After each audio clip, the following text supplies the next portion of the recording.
हरियाणा के municipal corporation के चुनाव पर भी जिसका असर खासा नजर आया है। हरियाणा में नगर निगम के चुनाव में बीजेपी जेजेपी गठबंधन को सोनीपत और अंबाला में हार का सामना करना पड़ा है, जबकि बीजेपी ने पंचकुला और रेवाड़ी में जीत हासिल की है।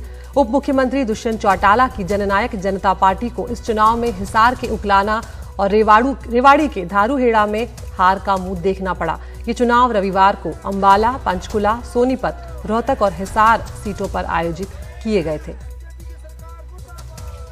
तो 36वां दिन है आज किसानों के आंदोलन का। सरकार से कल बातचीत हुई है, कुछ मुद्दों पर सहमति जरूर बनी है, लेकिन जिस तरह से जब किसान आंदोलन शुरू हुआ था, जब किसानों ने पंजाब से निकलकर दिल्ली की तरफ कूच करना शुरू किया था, हरियाणा सरकार ने जिस तरह की रुकावटें पैदा की थी, उससे किसानों में खासी नाराजगी थी। और शुरुआत में बार बार ये कहा गया कि जो पंजाब के किसान हैं वो दूसरे किसानों को भड़का रहे हैं, लेकिन फिर आंदोलन में हरियाणा के किसान भी बड़ी तादाद में जुड़ते चले गए और उसके बाद कहीं ना कहीं नाराजगी जो है वो बीजेपी सरकार को झेलनी पड़ी। कई बार मुख्यमंत्री मनोहर लाल खट्टर को विरोध झेलना पड़ा, कई उनके दौरे जो हुए उन्हें वहां पर काले झंडे दिखाए गए, उन्हें वापस तक लौटना पड़ा। ऐसी स्थिति भी पैदा हुई थी और यहां पर अब बीजेपी जेजेपी को झटका मिला है। हमारे सहयोगी मोहम्मद गजाली हमारे साथ जुड़ गए हैं फोन लाइन पर। गजाली, कहीं ना कहीं हम जानते हैं कि हरियाणा सरकार से किसानों की खासी नाराजगी थी यहां पर और उसका असर इन निकाय चुनाव में भी देखने को मिला है।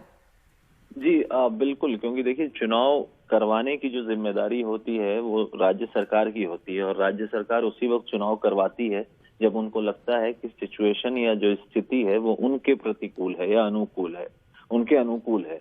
तो जब राज्य में ये निकाय जो लोकल बॉडीज के चुनाव राज्य सरकार ने डिसाइड कर लिया कि दिसंबर में ही करवाना है, एक तरफ प्रोटेस्ट चल रहे थे, तो कहीं ना कहीं शायद वो ओवर कॉन्फिडेंस था हरियाणा सरकार का या भाजपा जजपा गठबंधन का कि हम चुनाव में अच्छा कर लेंगे।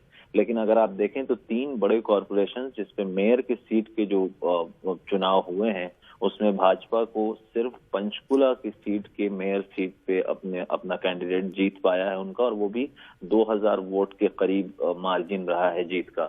जबकि पंचकुला में एमएलए आपके जो एमपी हैं वो भी भाजपा के हैं। हरियाणा में वैसे 10 की 10 लोकसभा सीटों पर भाजपा के ही एमपी हैं। यही हाल अगर आप अंबाला की बात करें, वहां के भी कॉरपोरेशन के मेयर की सीट जो है भाजपा नहीं जीत सकी, जबकि जो पूर्व सांसद हैं कांग्रेस के और मनु शर्मा की जो मां है वो विनोद शर्मा की वाइफ और मनु शर्मा की मां जो है वो वहां से मेयर पद की उम्मीदवार जीत कर आई हैं। जबकि अंबाला भी अनिल विज हरियाणा के गृह मंत्री और दूसरे भी बीजेपी के विधायकों की वजह से भाजपा का गढ़ माना जाता है। और जजपा के लिए भी जो जननायक जनता पार्टी है वो भी अपने हिसार इलाके के जो म्यूनिसिपल कमेटी का चुनाव है वो वहां खाता नहीं जीत नहीं सकी वहां पर की सीटें। तो कहीं ना कहीं जो है गठबंधन की सरकार को इस किसान एजिटेशन का जो खामियाजा है वो देखना पड़ा है इस चुनाव में।